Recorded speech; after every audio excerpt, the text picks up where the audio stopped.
Hello students, welcome and नमस्कार।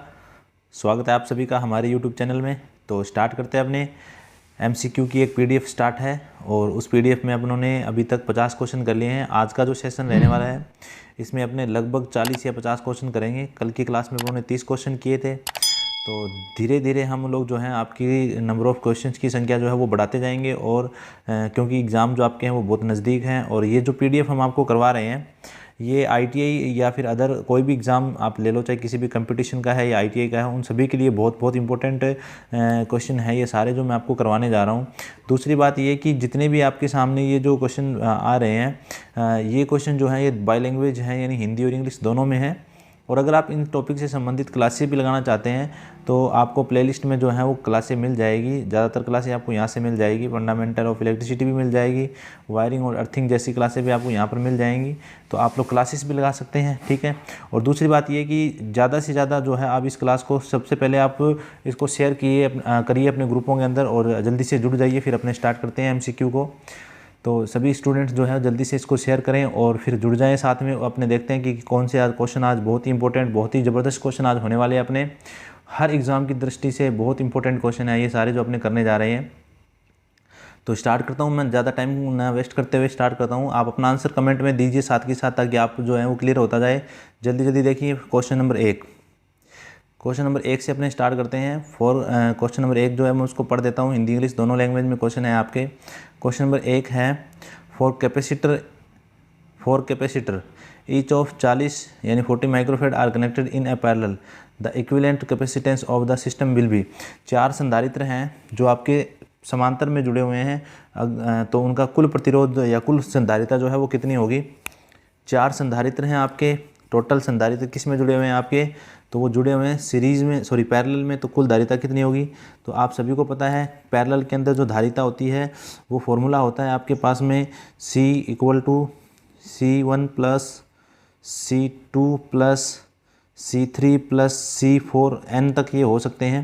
इसके अलावा अगर आप देखना चाहें तो आप लोग ये भी समझ सकते हैं कि इसका फॉर्मूला ये भी होता है C टोटल = C × n, यानी C यहाँ पर 4 संधारित्र हैं। कितने माइक्रोफेरेड के हैं आपके पास में, 40 माइक्रोफेरेड के। तो टोटल 160 माइक्रोफेरेड आपका आंसर हो जाएगा। तो यहाँ पर इस क्वेश्चन का आंसर जो है वो कितना हो जाएगा, 160 माइक्रोफेरेड, ठीक है। आई होप आपको समझ में आ। नेक्स्ट है क्वेश्चन नंबर 2 आपके सामने। क्वेश्चन नंबर 2 है an electric fuse is based on dash dash. एक विद्युत फ्यूज डैश डैश पर आधारित होता है। तो इसमें पूछा गया है कि फ्यूज जो होता है वो किस पर आधारित होता है। तो देखो पहला है the heating effect of current, यानी धारा के उष्मीय प्रभाव पर, रासायनिक प्रभाव पर, चुंबकीय प्रभाव पर या प्रकाशिकीय प्रभाव पर। तो आप सभी को पता है कि जो फ्यूज होता है वो विद्युत धारा के उष्मीय प्रभाव पर काम करता है, यानी कि हीटिंग इफेक्ट ऑफ करंट के इफेक्ट पर काम करता है आपका फ्यूज जो होता है, जिसको अपने लिखते हैं H = I² R × T से आप इसको लिख सकते हैं। नेक्स्ट क्वेश्चन नंबर 3 है आपके पास। मैं और दूसरा एक और बताता हूँ। फ्यूज जो होता है ये एक सुरक्षा युक्ति है जो किसी सर्किट की सुरक्षा करती है। सर्किट के अंदर जो एलिमेंट या जो आपका डिवाइस लगा उसकी सुरक्षा करने के काम आता है। सीरीज में कनेक्ट होता है ये सर्किट के अंदर। फिर देखो आपके पास थर्ड क्वेश्चन है when the battery is being charged the terminal voltage decrease with. जब बैटरी चार्ज की जा रही है तो टर्मिनल वोल्टेज डैश डैश के साथ घटती जाती है, यानी कि जब बैटरी को आप चार्ज कर रहे हो तो टर्मिनल वोल्टेज चार्जिंग के साथ में घटती है, या आवेश बढ़ने की अवस्था में घटती है, या तापमान बढ़ते तापमान पर, या चार्जिंग दर में कमी के कारण। यानी आप बैटरी को चार्ज कर रहे हो तो टर्मिनल वोल्टेज डैश डैश के साथ घटती है। तो क्वेश्चन नंबर 3 का आंसर जो है वो आपको दिखाई दे रहा है। चार्जिंग दर में वृद्धि होने के साथ साथ आपकी टर्मिनल वोल्टेज जो है वो क्या हो जाएगी, घटने लग जाएगी। तो ये आपका क्वेश्चन का आंसर ए जो है वो सही हो जाएगा। आपको बताया भी हुआ मैंने कि आपकी जो बैटरी की इक्वेशन होती है वो होती है E = VT + I × R। ये आपके पास समीकरण होती है। जब आप लोग बैटरी जो होती है उसको चार्ज करना आरंभ करते हैं तो आपकी चार्जिंग दर बढ़ने से ईएमएफ का मान बढ़ता है और टर्मिनल वोल्टेज घटने लग जाती है। तो अपने ये कह सकते हैं कि चार्जिंग की दर में वृद्धि होने से ईएमएफ जो आपकी टर्मिनल वोल्टेज है वो धीरे धीरे घटेगी और ईएमएफ का मान बढ़ जाएगा, ठीक है। ये चारों ऑप्शन आपके सामने हैं, आप एक बार ऑप्शन और देख सकते हैं। नेक्स्ट आपके सामने क्वेश्चन है 4 नंबर क्वेश्चन है आपके सामने। 4 नंबर क्वेश्चन आप देखेंगे, ये स्टूडेंट 4 नंबर क्वेश्चन है आपके सामने। 4 नंबर क्वेश्चन आपको कहता है, इंग्लिश और हिंदी दोनों में पढ़ देते हैं अपने। 4 नंबर क्वेश्चन है कि what does the ISO graphical symbol of means. मतलब ये ISO ग्राफिकल जो प्रतीक है ये क्या क्या किसको प्रदर्शित कर रहा है। ये जो सिंबल आपसे पूछ रहा है कि किसका है, एनालॉग परिपथ का है, या फिर इलेक्ट्रिकल वार्निंग का है, या फिर अर्थ टर्मिनल को ज़मीन से कनेक्ट करने का है, या विस्फोट का खतरा है। तो आपको जैसा कि दिखाई दे रहा है, ये जो आपका टर्मिनल है ये बिल्कुल किसका है, ये साइन आपका अर्थिंग है। किसका है, अर्थिंग का। ठीक है, इसको अर्थिंग से शो करते हैं अपने, ये अर्थिंग का सिंबल है, इसमें सिंबल ही आपसे पूछा गया है। तो आपका जो सी उत्तर है वो सही हो जाएगा, इस क्वेश्चन के लिए सी उत्तर आपका सही हो जाएगा। नेक्स्ट है आपके पास question number 5, how many cross are used in a cable. Cores, हाँ सॉरी क्रॉस नहीं है, कोर है। Core are used in a cable for transmission of voltage up to 66 kV, यानी 66 kV तक की वोल्टेज के लिए पारेषण के लिए एक केबल में कितने कोर का प्रयोग किया जाता है। आपने single core, double core, multi core या फिर 3.5 कोर केबल पड़ी हुई है, उनमें से ये अपने से पूछ रहा है कि जो 66 kV वोल्टेज होती है उसके लिए कितनी कोर केबल का यूज़ किया जाता है। तो आप याद रखेंगे 66 kV के लिए 3 कोर केबल का यूज़ किया जाता है, 3 कोर केबल होती है। जैसे कोर का मतलब देखो, ये 2 कोर केबल हो गई, ठीक है।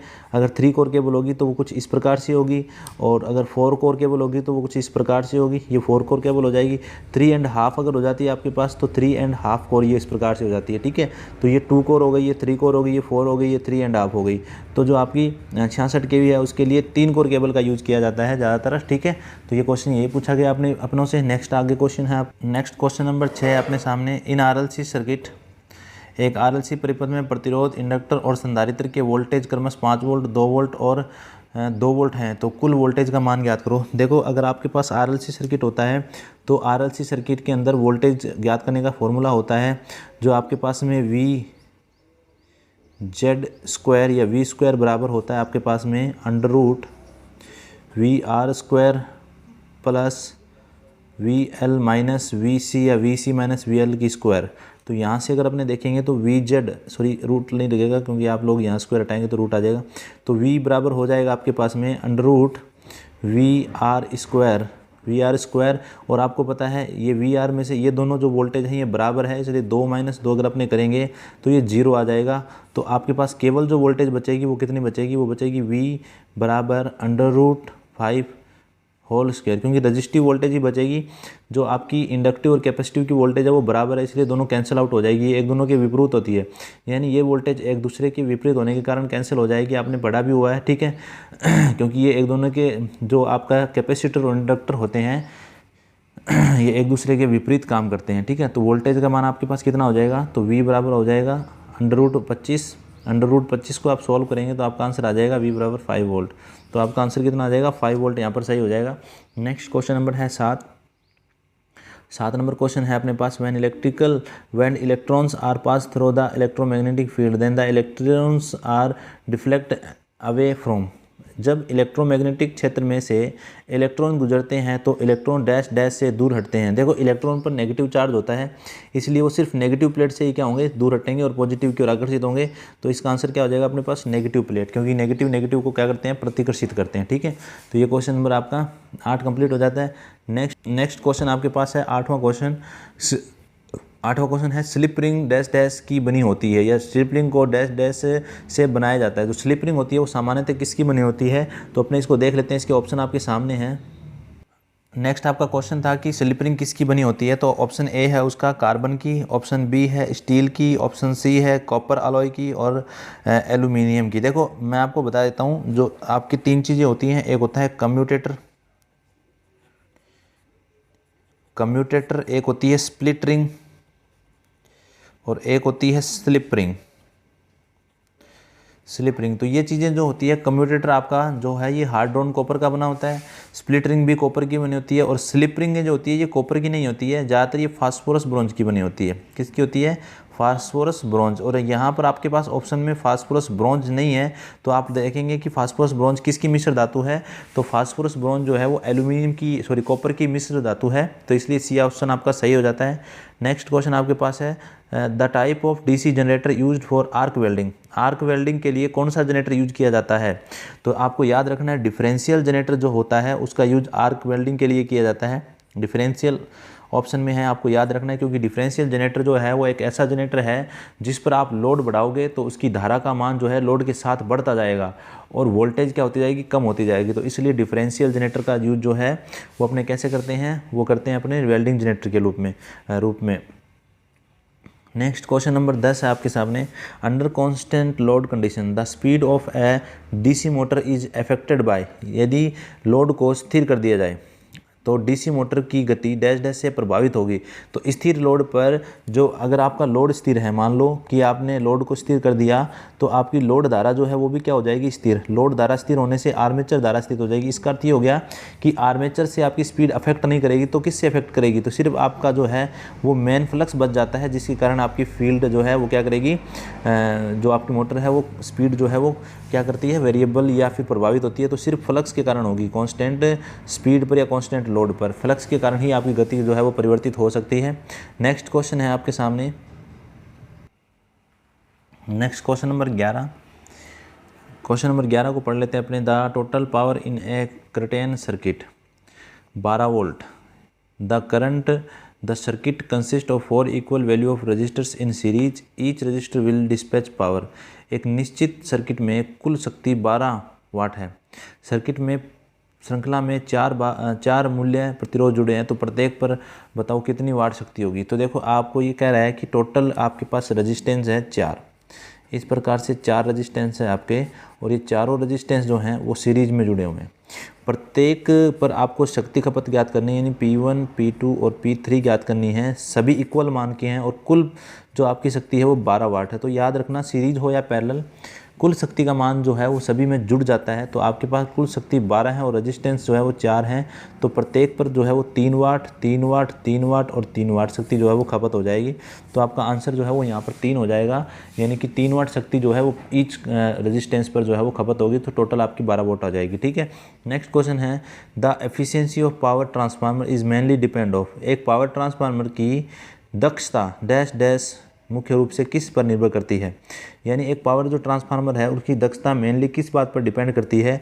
तो याद रखना, दक्षता निकालने के लिए ट्रांसफार्मर के अंदर निकाली जाती है कॉपर लॉस। क्या निकाली जाती है, कॉपर लॉस, यानी कॉपर लॉस जितने कम होंगे दक्षता उतनी ही अच्छी होती है ट्रांसफार्मर की। ठीक है।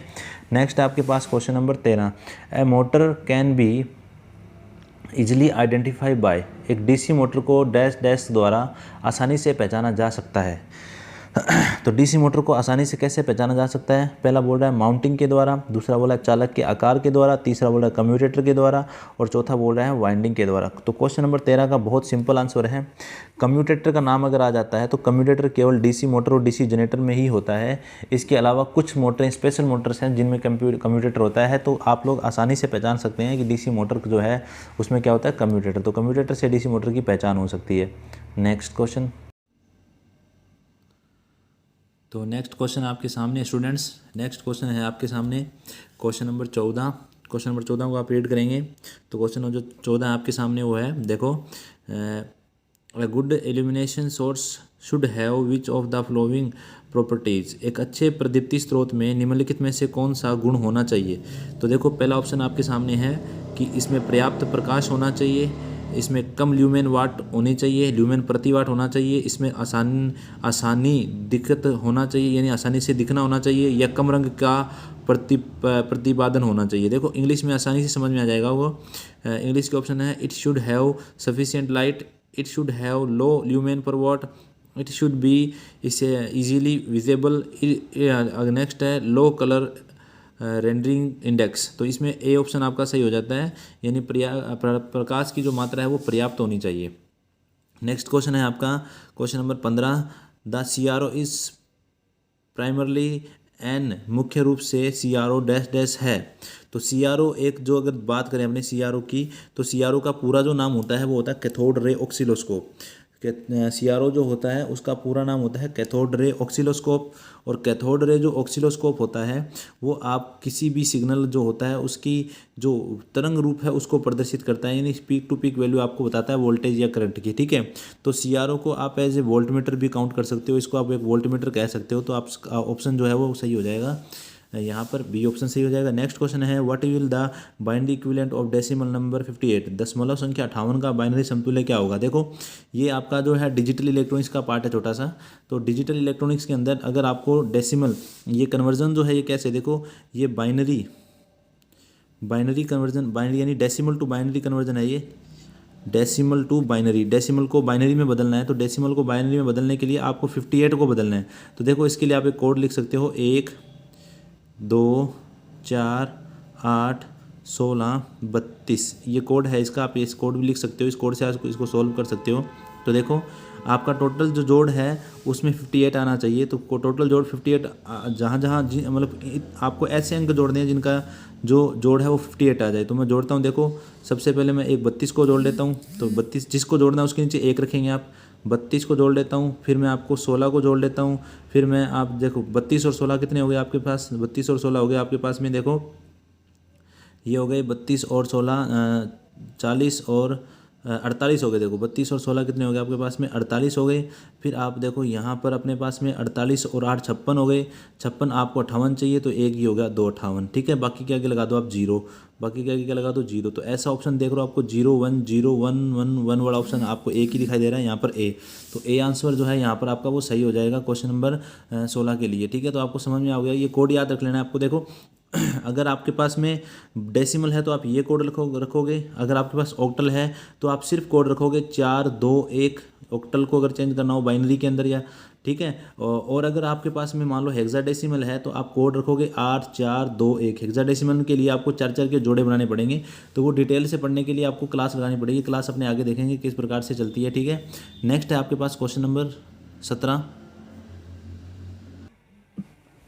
नेक्स्ट क्वेश्चन नंबर 17 आपके सामने है स्क्रीन पर। क्वेश्चन नंबर 17 है, which of the following is the most economical method of starting a single phase induction motor. निम्न में से कौन सी एक एकल फेज मोटर को स्टार्ट करने की सबसे किफ़ायती विधि है। ऑप्शन ए बोलता है कैपेसिटेंस स्टार्ट टेस्ट मेथड, या फिर बोलता है पोनी मोटर स्टार्ट मेथड, या इंडक्शन स्टार्ट मेथड, या रेजिस्टेंस स्टार्ट मेथड। तो आपको इसमें सही आंसर का चयन करना है। जल्दी से सभी अपना आंसर दें और फिर देखते हैं किसका आंसर सही है। क्वेश्चन नंबर 17 का आंसर दें सभी बच्चे कमेंट के अंदर। तो क्वेश्चन नंबर 17 में अगर आप देखेंगे तो सबसे सस्ती जो विधि होती है वो कौन सी आपके पास में, कैपेसिटर स्टार्ट। कैपेसिटर स्टार्ट जो विधि है वो सबसे सस्ती विधि मानी जाती है, या सबसे किफ़ायती विधि मानी जाती है मोटर को स्टार्ट करने के लिए, सिंगल फेज इंडक्शन मोटर को। नेक्स्ट आपके पास क्वेश्चन नंबर 18 है, which of the following terminology is related to synchronisation of alternator. जल्दी से आप अपना आंसर दें पढ़ के आप लोग। निम्न में से कौन सी शब्दावली अल्टरनेटर के लिए तुल्यकालीकरण से संबंधित है। तो ऑप्शन ए आपके पास में, आर्मेचर प्रकार में दोनों अल्टरनेटर समान होना चाहिए, दोनों अल्टरनेटर्स की क्षमता समान होनी चाहिए, दोनों अल्टरनेटर की आवृत्ति समान होनी चाहिए, या दोनों आवृत्तियों की गति जो है वो समान होनी चाहिए। तो आपके पास में 4 ऑप्शन हैं, आप जल्दी से सही ऑप्शन का चयन करें और कमेंट बॉक्स में अपना उत्तर दें। जल्दी से आप लोग 18वें क्वेश्चन का आंसर दें स्टूडेंट्स। तो 18वां क्वेश्चन जो है उसका सही आंसर आपके सामने हो जाता है कि जो अल्टरनेटर्स होते हैं उनकी क्षमता और उनके आर्मेचर जो है वो एक समान होनी चाहिए। तो यहाँ पर आपका ऑप्शन सी सही हो जाता है, बोथ ए एंड बी, ठीक है। तो ये आपके क्वेश्चन है। नेक्स्ट देखो, सॉरी यहाँ सी ऑप्शन है, ए और बी नहीं है, सी ऑप्शन यहाँ सही है, दोनों की आवृत्ति एक समान होनी चाहिए, ठीक है। तो ये आपके सामने तुल्यकालन से संबंधित है। नेक्स्ट आपके सामने है कि 19 नंबर क्वेश्चन, क्वेश्चन नंबर 18 का आंसर सभी ने दे दिया है। नेक्स्ट आपके पास में कुछ क्वेश्चन नंबर 19 है। 19 बोलता है, power amplifier with the low efficiency has, कम दक्षता के साथ पावर एम्पलीफायर है। कम दक्षता के साथ अगर पावर एम्पलीफायर की बात की जाए तो कौन सा है। तो आपके पास यहाँ याद रखना आपको, मोर डीसी पावर कंज्यूम, ठीक है। दक्षता कम होगी तो खपत क्या होगी, ज़्यादा होगी। नेक्स्ट आपके पास क्वेश्चन नंबर है 20 को देख लेते हैं अपने। क्वेश्चन नंबर 20 आपके सामने है। पहले आप क्वेश्चन नंबर 20 को पढ़ेंगे और फिर अपना कमेंट में आंसर देंगे सारे बच्चे। तो क्वेश्चन नंबर 20 स्क्रीन पर है आपके सामने। क्वेश्चन नंबर 20 देखो, 20 नंबर क्वेश्चन को पढ़ें सारे। कंट्रोल पैनल के अंदर विद्युत तारों के लिए एक मार्ग प्रदान करता है, dash dash dash provide a pathway for electrical wire inside the control panel. तो आपके पास में पहला ऑप्शन है रेसवे, ऑप्शन बी है कंट्रोल ट्रांसफार्मर, ऑप्शन सी है लिमिट स्विच, और ऑप्शन जो आपके पास में 4 है वो ELCB है। देखो इसमें एक ही ऑप्शन आपको सूटेबल लग रहा है क्वेश्चन नंबर 20 के अंदर, एक ही ऑप्शन जो है वो सूटेबल है, बाकी देखो अलग ऑप्शन है सारे। यानी कंट्रोल ट्रांसफार्मर तो एज ट्रांसफार्मर है, और लिमिट स्विच तो एक स्विच की भांति काम करता है, ये वायर को रास्ता तो दे नहीं सकता। ELCB जो होता है ये अर्थ लीकेज सर्किट ब्रेकर है। तो यहाँ पर आपका जो उत्तर है वो ए सही हो जाता है, यानी कि ए आंसर सही हो जाएगा। रेसवे कंट्रोल पैनल के अंदर वायरों को रास्ता प्रदान करने के काम आता है। नेक्स्ट आपके पास क्वेश्चन है, which of the flowing tool is use to connect the lugs and thimbles with appropriate cable और वायर। लग्स तथा थिम्बल्स को उपयुक्त केबल अथवा तार से जोड़ने के लिए निम्न में से कौन से टूल का प्रयोग किया जाता है? तो आप लोगों को मैंने कल भी एक क्वेश्चन ऐसा अपने पास में आया था क्रिम्पिंग टूल का, जिसका नाम आया था। तो क्रिम्पिंग टूल जो, देखो मैं आपको बता देता हूँ। क्रिम्पिंग टूल जो होता है उसका यूज होता है लग्स लगाने के लिए। किसके लिए? लग्स और थिम्बल्स के लिए। डिन रेल जो होती है इस पे लगाई जाती है एमसीबी। डिन रेल पे क्या लगाई जाती है? MCB, miniature circuit breaker. Raceway मैंने अभी आपको ऊपर वाले क्वेश्चन में आया, रेसवे का काम होता है वायरों को रास्ता देना। और थर्मल ओवरलोड रिले जो है ये किसी भी मोटर के अंदर या स्टार्टर में लगी होती है, जो मोटर या स्टार्टर को ओवरलोड से बचाने का काम करती है। ठीक है, तो यहाँ पर क्रिम्पिंग टूल एक ऐसा टूल है जो लग्स और थिम्बल्स लगाने के काम आता है। नेक्स्ट क्वेश्चन नंबर 22 है आपके सामने। Pump set is a combination of which of the flowing. Pump set निम्न में से किसका एक संयोजन है? ऑप्शन ए बोलता है सक्शन पाइप और फुट वॉल्व, ऑप्शन बी बोलता है कंप्रेसर और टैंक, ऑप्शन सी कहता है इलेक्ट्रिक मोटर और हाउस्ड इम्पेलर, और ऑप्शन 4 बोलता है आपका इनमें से कोई नहीं। तो सभी स्टूडेंट्स जल्दी से कमेंट में अपना आंसर दें, फिर मैं आपको सही आंसर बताऊंगा। जल्दी से, आपके पास 10 सेकंड का समय है, जल्दी से अपना आंसर सभी शो करें। तो electric motor and house impeller जो होता है ये कॉम्बिनेशन होता है इलेक्ट्रिक सेट पंप सेट का। देखो पंप सेट सभी के घरों में लगा हुआ है, सभी के घर में पानी वाली मोटर है। पानी वाली मोटर को पंप सेट कहा जाता है। आपने देखा होगा पानी वाली मोटर के आगे की ओर इम्पाइलर होता है और पीछे की ओर यहाँ पर इलेक्ट्रिक मोटर लगी होती है। जब इस इलेक्ट्रिक मोटर को सप्लाई दी जाती है, ये मोटर घूमेगी तो एम्पाइलर घूमेगा और आपको यहाँ से क्या मिल जाता है? पानी मिल जाता है। ठीक है, तो इलेक्ट्रिक जो पंप होता है वो पंप सेट वो एम्पाइलर और मोटर का क्या होता है? कम्बिनेशन होता है। तो ये ऑप्शन सी आपका यहाँ से हो जाएगा।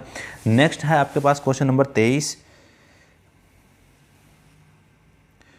देखो स्टूडेंट्स 23 और 24 और क्वेश्चन नंबर 25 को पढ़ना है ध्यान से आपने, और फिर इसके आंसर देने हैं। क्वेश्चन नंबर 23 आपके सामने है, which of the following is a non conventional source of energy. निम्न में से कौन सा एक ऊर्जा का गैर परंपरागत स्रोत है? हाइडल पावर स्टेशन, या थर्मल पावर स्टेशन, या न्यूक्लियर पावर स्टेशन, या सोलर एनर्जी पावर स्टेशन। देखो एनर्जी सोर्सेज जो होते हैं वो कितने प्रकार के होते हैं? 2 प्रकार के, एक होते हैं कन्वेंशनल और एक होते हैं नॉन कन्वेंशनल। कन्वेंशनल जो होते हैं उनको बोलते हैं पारंपरिक ऊर्जा स्रोत, और नॉन कन्वेंशनल जो होते हैं उनको बोलते हैं अपारंपरिक ऊर्जा स्रोत। तो आपको इन ऑप्शन में से सही ऑप्शन बताना है कि कौन सा इनमें से एक अपारंपरिक या गैर पारंपरिक ऊर्जा स्रोत है। क्वेश्चन नंबर 23 का आंसर देंगे सभी लोग जल्दी से मुझे। देखो गैर परंपरा का मतलब हो गया, परंपरा तो देखो टूटने के लिए होती है, तो परंपरागत ऊर्जा स्रोत वे होते हैं जो निश्चित हैं, मतलब जो कभी ना कभी समाप्त हो जाएंगे।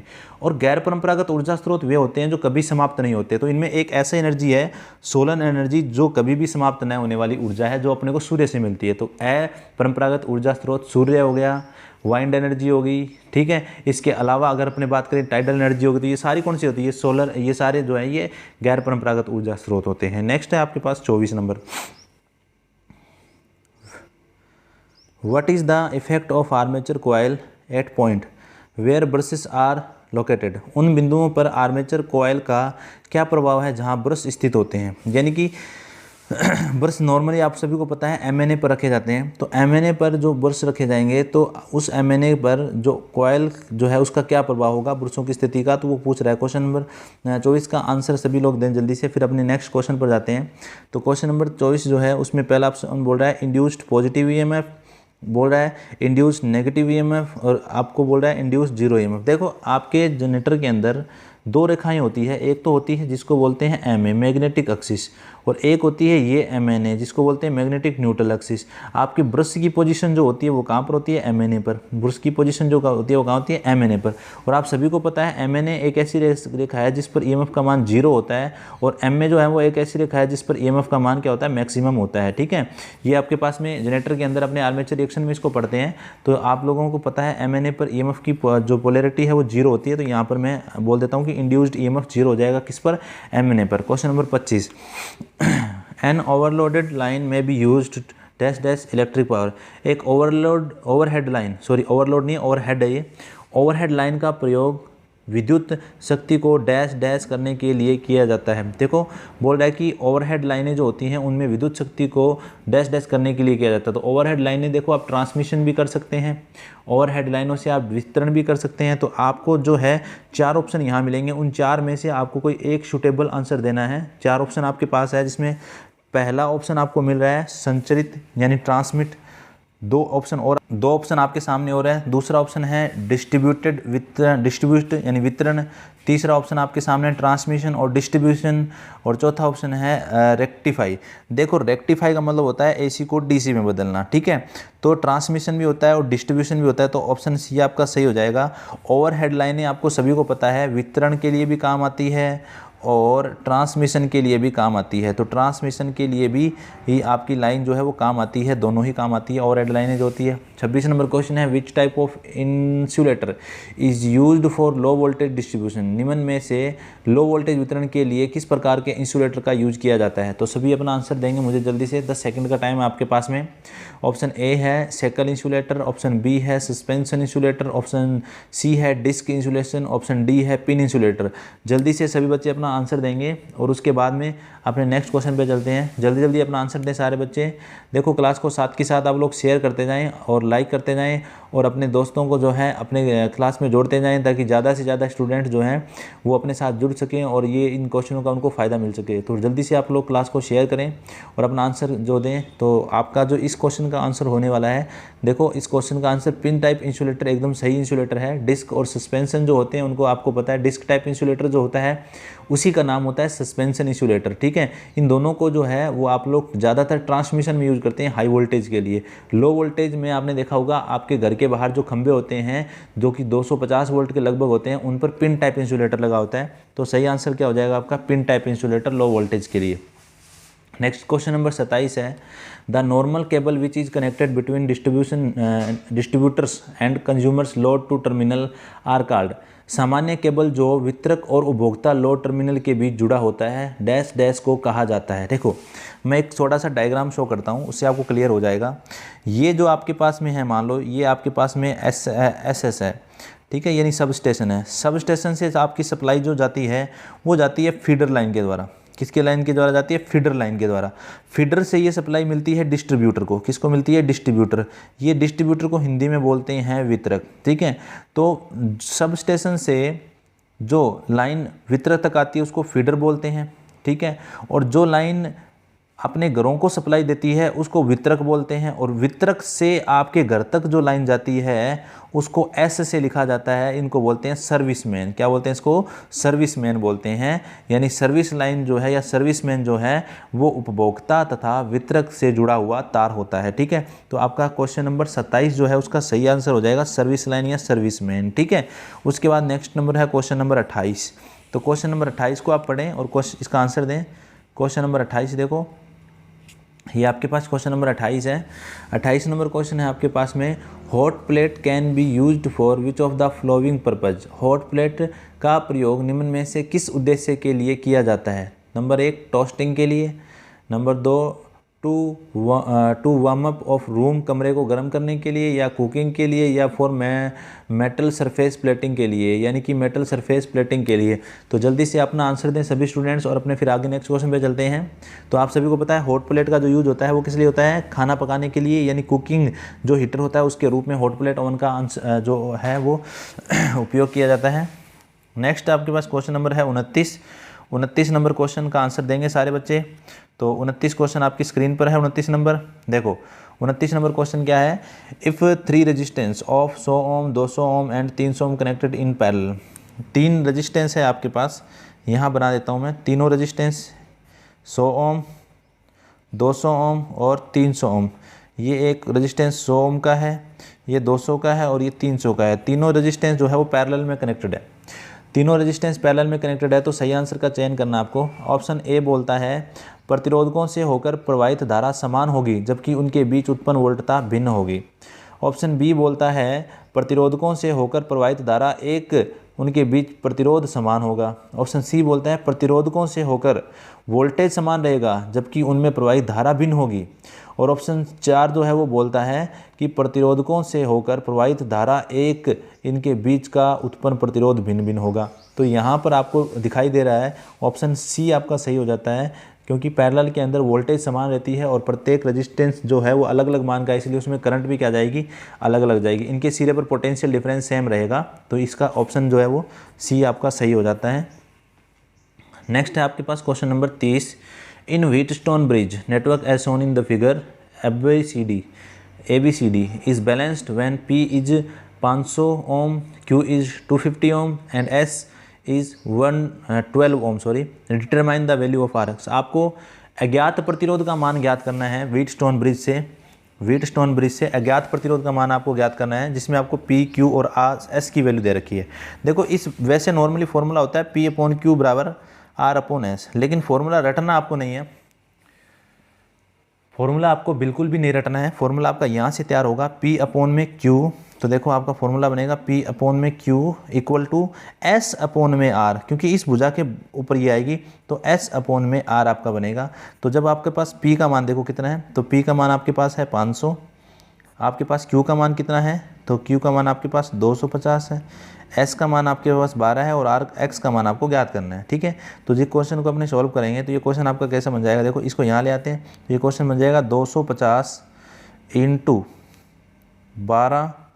12/500। ठीक है, तो देखो 1 0 से 1 0, 25 दूना 50 और ये आ जाएगा, ये कट जाएगा तो 6 ओम रेजिस्टेंस आ जाएगा। कितना आ जाएगा यहाँ पर, 6 ओम रेजिस्टेंस। तो आपके पास में 6 आंसर है 3, तो R का मान जो है ये R जो दिख रहा है ये 6 ओम का रेजिस्टेंस हो जाएगा। ठीक है, क्वेश्चन आपके सामने सॉल्व कर लिया है मैंने कंप्लीट।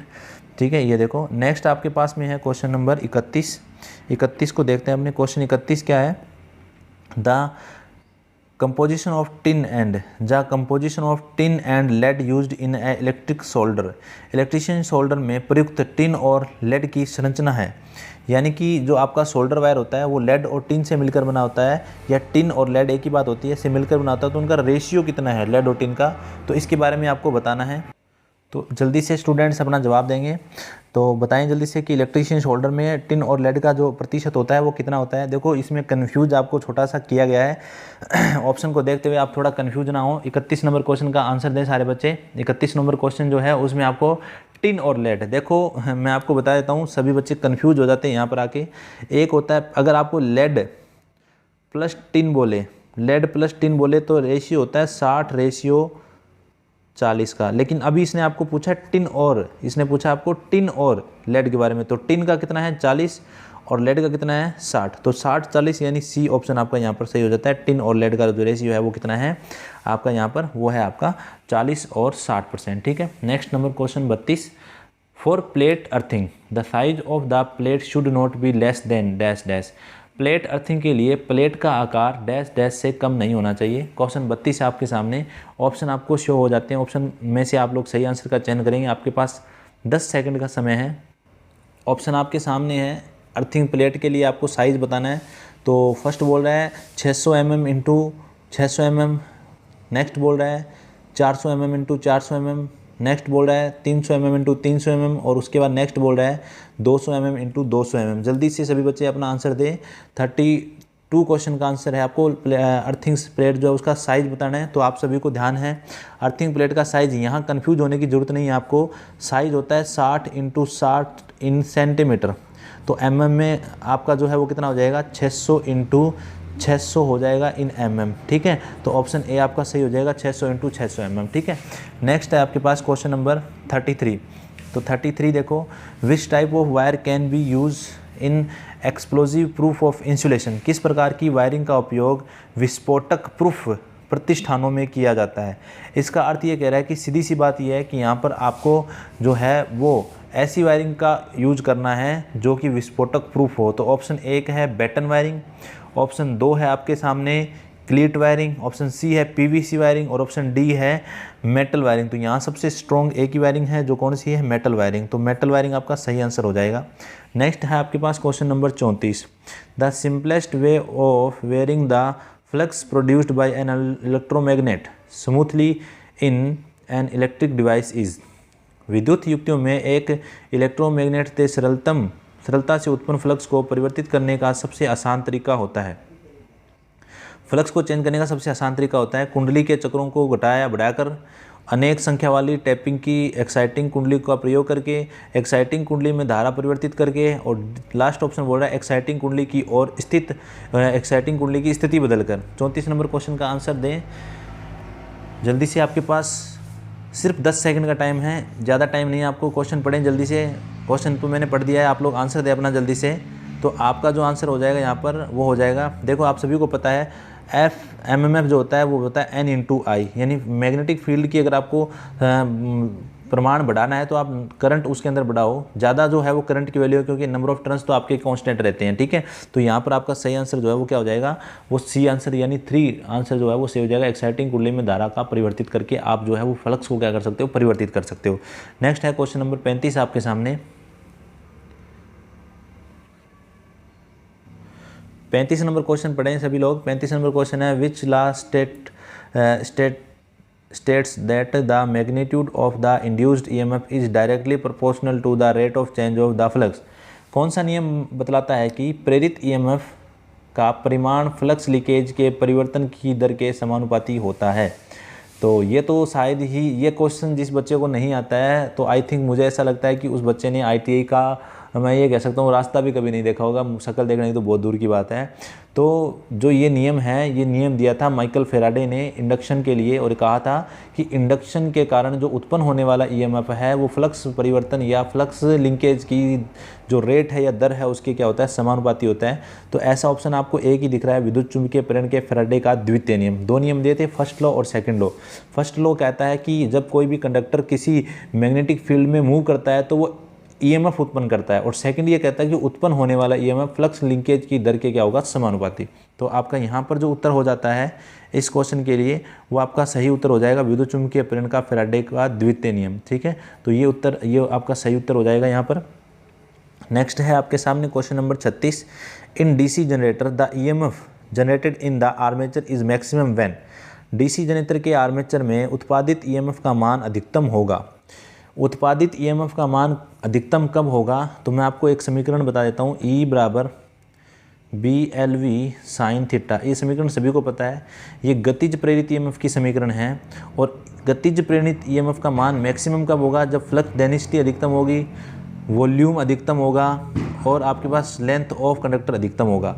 तो यहाँ पर देखो आप लोग, चुंबकीय पुंज की परिवर्तन दर न्यूनतम है, न्यूनतम होने से तो अधिकतम हो नहीं सकता। चुंबकीय पुंज की परिवर्तन दर अधिक है, ये मान सकते हैं अपने, पुंज अधिकतम है, या फिर चालकों से गुजरने वाला पुंज न्यूनतम है। चालकों से गुजरने वाला पुंज अगर अधिकतम होगा तो आपका EMF जो है वो क्या होगा, अधिकतम होगा।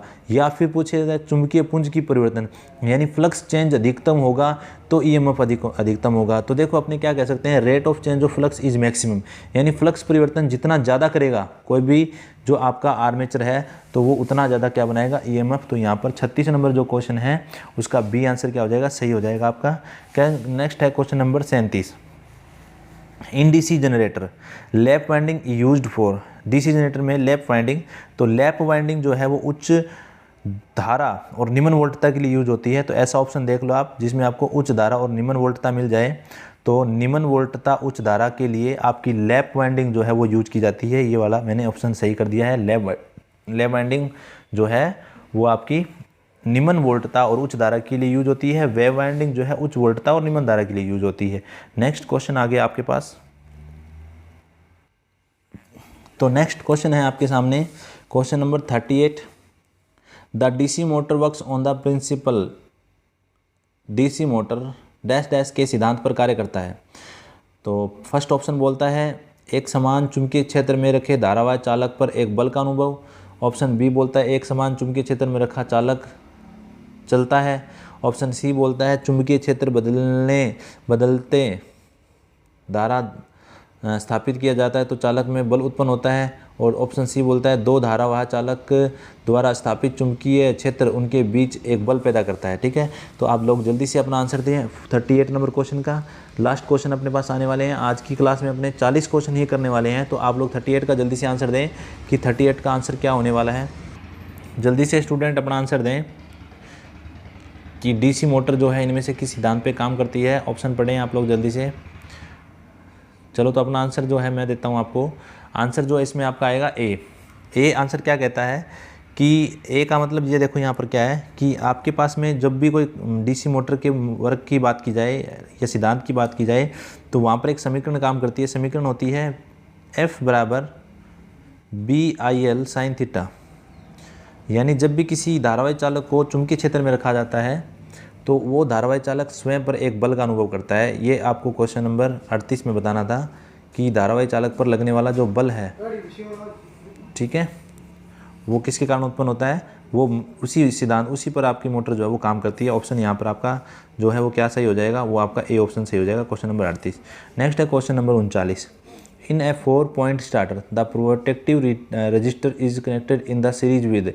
एक 4 बिंदु स्टार्टर में जो सुरक्षात्मक प्रतिरोध होता है वो डैश डैश के साथ श्रृंखला में जुड़ा होता है। तो 4 पॉइंट स्टार्टर के अंदर जो सुरक्षात्मक आपका जो रेजिस्टेंस होता है, तो आपने देखा होगा वो एनवीसी के साथ में क्या होता है, 9 वोल्ट कॉइल यानी एनवीसी के साथ सीरीज में जुड़ा होता है। क्योंकि 3 पॉइंट स्टार्टर में एक अवगुण होता है कि 3 पॉइंट स्टार्टर के साथ एनवीसी के साथ में सीरीज में फील्ड वाइंडिंग भी लग जाती है, कुल प्रतिरोध भी लग जाता है, इसलिए वो बार बार हैंडल को छोड़ती है। तो इसलिए 4 पॉइंट स्टार्टर में क्या कर दिया जाता है कि एनवीसी को अलग सप्लाई दी जाती है और एनवीसी का प्रतिरोध बहुत कम होता है, इसलिए उसके साथ सीरीज में एक बैकअप रेजिस्टेंस लगा दिया जाता है या प्रोटेक्टिव रजिस्टर लगा दिया जाता है। तो इसलिए वो एनवीसी क्या होता है, सीरीज में होता है। नेक्स्ट क्वेश्चन नंबर 40 है, किसी ट्रांसफार्मर में प्रति वोल्ट पर चक्रों की संख्या 6 है तो प्राथमिक और द्वितीयक। क्वेश्चन आगे और पढ़ देता हूं मैं, आप इतना क्वेश्चन पढ़ें एक बार। किसी ट्रांसफार्मर में प्रति वोल्ट पर चक्रों की संख्या 6 है तो प्राथमिक और द्वितीयक। तो नेक्स्ट स्टूडेंट 40 नंबर क्वेश्चन आज की क्लास का आपका लास्ट क्वेश्चन है। इसके बाद अपने कोई भी क्वेश्चन नहीं करेंगे, आज की जो पीडीएफ इसको यहीं समाप्त करेंगे और फिर कल अपने वापस इसी समय लगभग शाम को 7 बजे अपने जो हैं वो वापस हाजिर हो जाएंगे अपनी जो पीडीएफ है उसको लेकर। तो राइट 7 बजे आप लोग तैयार रहें पीडीएफ के लिए, यानी कि जो मल्टीपल चॉइस ऑफ क्वेश्चन है, इंपॉर्टेंट क्वेश्चन है उनके लिए। तो 40 नंबर क्वेश्चन को एक बार पढ़ेंगे अपने। In a transformer the number of turns per volt is 6, then the primary and secondary voltage 240 और 32 वोल्ट है। तो देखो आपको बोल रहा है कि पर वोल्ट यानी 1 वोल्ट के लिए 6 टर्न्स है आपके पास। 1 वोल्ट के लिए कितने टर्न है, 6 टर्न है। प्राइमरी में 240 वोल्ट है और सेकेंडरी में जो है वो 32 वोल्ट है। तो बताओ उनमें प्राइमरी और सेकेंडरी में टर्नों की संख्या कितनी होगी। तो देखो 240 इंटू 6 करेंगे अपने और 32 इंटू 6 करेंगे तो आपके पास नंबर ऑफ टर्न्स आ जाएगा। तो 6 चौके 24, ठीक है, और 6 दूनी 12 और 2 14, 1440 टर्न हो जाएंगे। और इधर हो जाएगा 6 दूनी 12, 6 तिया 18 और 1 19, तो 192। तो आपका आंसर हो जाएगा 1440 और 192, यानी 1440 और 192 टर्न्स आपके पास हो जाएंगे प्राइमरी और सेकेंडरी कुंडली के अंदर। ठीक है, तो आज की जो पीडीएफ है उसको अपने यहीं समाप्त करते हैं। आई होप आपको बहुत अच्छा लग रहा होगा क्वेश्चन करके। और ये क्वेश्चन मैं इसे कहता हूँ कि आईटीआई के जो आने वाले एग्जाम है इनके लिए बहुत इंपॉर्टेंट है।